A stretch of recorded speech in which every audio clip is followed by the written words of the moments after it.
नमस्कार, मी डॉक्टर समाधान काळे. डॉक्टर समाधान काळे या यूट्यूब चॅनलमध्ये आपले सर्वांचे स्वागत करीत आहे. आजचा विषय आहे मज्जापेशी अशक्तपणा, न्यूरास्थेनिया असे म्हटले जाते. मज्जापेशींचा अशक्तपणा हा दीर्घकालीन आजार आहे. यामध्ये पूर्ण मज्जासंस्थेलाच अशक्तपणा आलेला असतो. शहरातल्या राहणीमानामुळे आणि बदललेल्या जीवनशैलीमुळे असा अशक्तपणा येतो. याची लक्षणे काय तर या रोगाची अनेक लक्षणे आहेत. त्यातील काही मानसिक आहेत. हातपाय थंड पडणे, झोप न लागणे, अपचन, लैंगिक विकृती, नपुसकपणा असल्याची मनामध्ये सतत भीती असते. स्त्रियांमध्ये मासिक पाळीमध्ये त्रास होणे, अस्वस्थता, भीती, स्नायूमध्ये अशक्तपणा इत्यादी लक्षणे आहेत. ची कारणे काय आहेत तर मानसिक थकवा, अतिश्रम, अतिसंभोग ही मुख्य कारणे आहेत.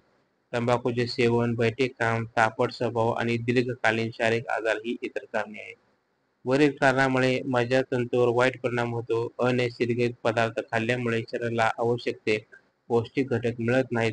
त्यामुळे मज्जातंतूमध्ये विकृती येते. उच्च राहणीमान असणाऱ्या कुटुंबामध्ये हा रोग जास्त प्रमाणामध्ये आढळतो. आता यावर उपचार काय तर संपूर्ण जीवनशैली बदलल्याशिवाय हा रोग दूर होत नाही. शारीरिक आणि मानसिक विश्रांती अत्यंत आवश्यक आहे. त्याचबरोबर नियमित व्यायाम करणे आवश्यक आहे.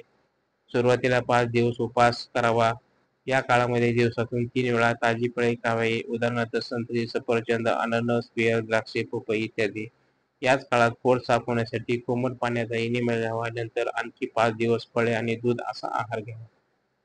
दिवसातून 3 वेळा दूध घ्यावे. पहिल्या दिवशी 1 लिटर दूध घ्यावे. रोज 250 मिली वाढवून सहन होईल तसे रोज 2 लिटरपर्यंत दूध वाढवावे. दूध ताजे आणि न तापवता किंवा थोडे गरम करून प्यावे. एक घोट सावकाश घेत राहावे. नंतर हळूहळू संतुलित आहार घ्यावा. आहारामध्ये विविध प्रकारच्या बिया, कवच फळे, धान्य, भाज्या आणि फळे याचा समावेश असावा. सोबत दही किंवा ताक घ्यावे. गरजेप्रमाणे वर सांगितलेला लंघन प्रकार काही काळानंतर पुन्हा करावा.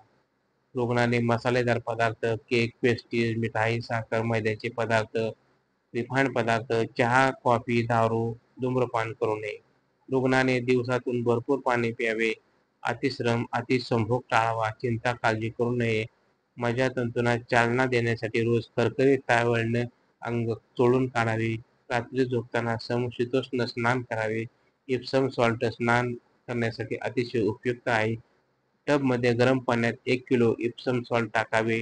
रुग्णाने टबमध्ये 20 ते 30 मिनिटे बसावे. अंगाला साबण लावू नये. मोकळ्या हवेत फिरावे. व्यायाम करणे, योगासने करणे आवश्यक आहे. त्यामुळे शरीराला आणि मनाला प्रसन्नता लाभते. झोपण्याची खोली हवेशीर असावी. रुग्णाने शारीरिक स्वच्छता पाळणे तर आवश्यक आहे. तर आपल्याला ही माहिती कशी वाटली? लाईक करा, शेअर करा, सबस्क्राईब करा. धन्यवाद.